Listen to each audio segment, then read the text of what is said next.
Here are my 3 biggest regrets as a first-time author. 1, not buzzing about my book soon enough. 2, not belonging to a writer's group. And 3, not becoming other authors' greatest supporters. Can you relate?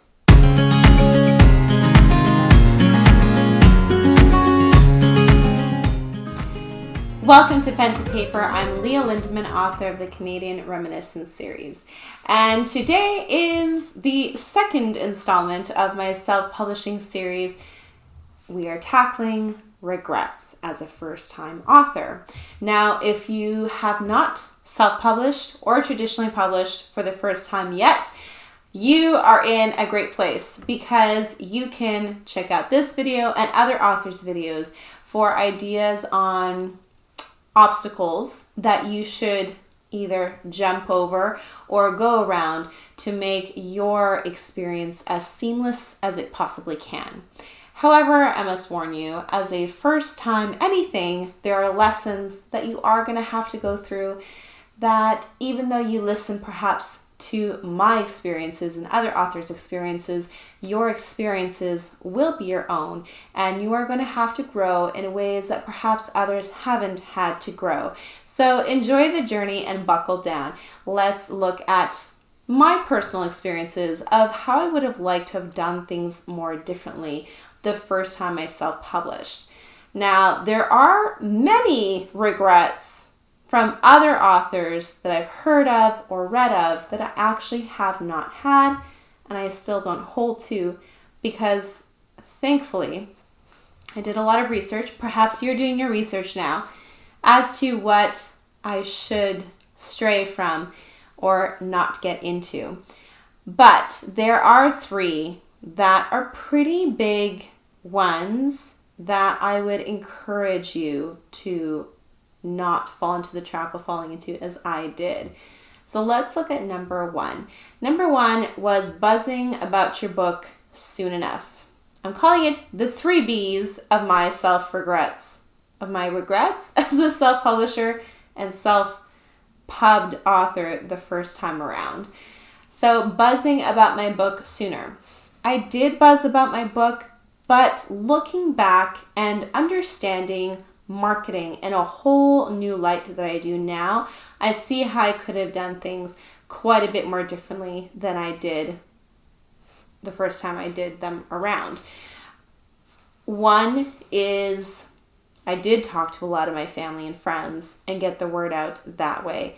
And basically whoever I talked to and if they asked what I was doing, I would tell them I'm writing a book, this is what I'm doing. But it is very helpful to go beyond your audience. And even if those people talk to their friends, word of mouth is great, but there are ways to go about building an audience online where you can feed them buzz about your book soon enough, sooner than I did. One of those major ways, and one that is fail-safe, is that the right word I'm using? I think so. is capturing emails in a newsletter. A newsletter is bringing news to your audience about what you're working on, and you can even start that as soon as you have the idea for the book, really, because people love an in-depth backstage look to what an author's life looks like, even if you're just starting out. And people love supporting, or at least many people, the general public. You might have a few trolls here and there that really don't care and they spread hate all around, but the general public loves supporting people in their dreams. And if this is something that you start promoting right away, as soon as you have the idea and as soon as you begin writing your book, you can share your path with your audience in a way that everybody looks at, and that is their emails. And how do you capture their emails?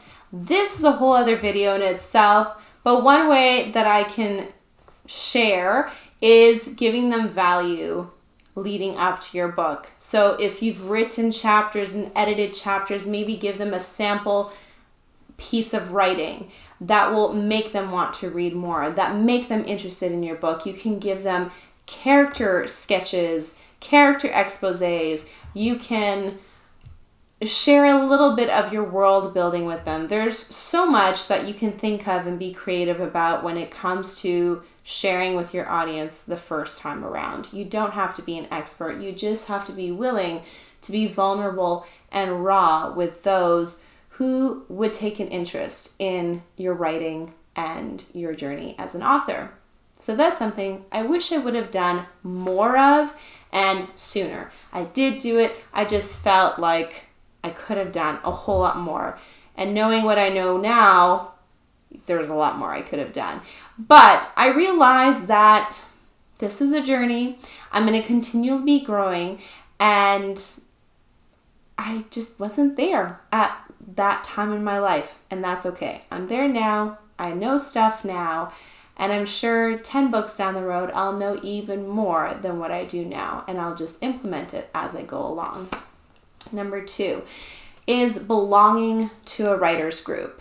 Now, many of us think as writers, we're lone wolves. We just write whenever it's our time, and that is true.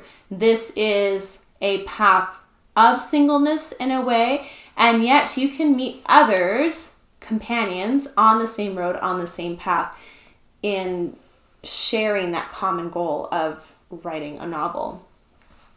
Now, probably whatever writer's group you're looking to belong to or that you do belong to, there's a mix of authors who are doing this for the first time around like yourself and authors who have already been down the path. That's a great mix. It's great to have people who are in the path with you. You can spur each other on, encourage each other, and yet I think it's really critical, I know it's really critical to have mentors that you can look up to, mentors that you can look up to, that they can impart wisdom on what they've done so far in their journey. Sorry, that was a fly. I just felt something land here and it just felt so weird. Anyways,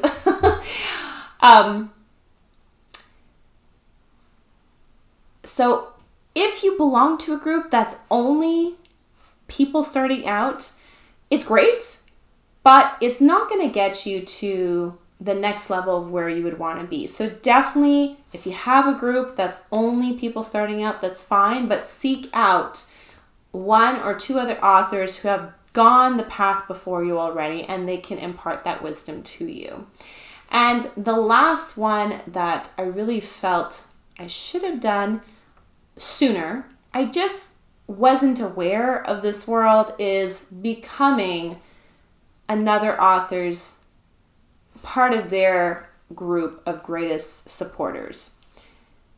It is a give-give situation, but you're really doing it to encourage them in their writing, and in return, the general consensus is that when you support them, they support you. You're not doing it so that they support you, but it's just kind of a natural consequence of being friendly with them, supporting them, and they in turn want to do the same with you. Now, I only really got into this world 2 years ago, maybe a little earlier than that. And it has been a great benefit to me to be in a position where I can give more to other authors of genres that are different from mine and that from genres that are similar to mine. And yet it's something I should have done before. I just didn't realize the scope, the magnitude of online, how big it could be via YouTube and Facebook and Instagram. So I highly encourage you to seek out other authors, specifically your genre. That would be helpful because they would probably be more likely to want to read your work or to want to support your work if it's in the same genre as they are, because they're already passionate about that genre. However, I think it's great to branch out to different genres. I mean, I have a great group of horror authors. I don't write horror. I have written one short story of horror, but that's it. And yet, because I've supported them so much, they've been of huge support to me and booktubers that have reviewed them. And it's just one great big community. And that's something that I think would have been great and encouraging to have my first go at it with my first book, Redeemed from the Ashes.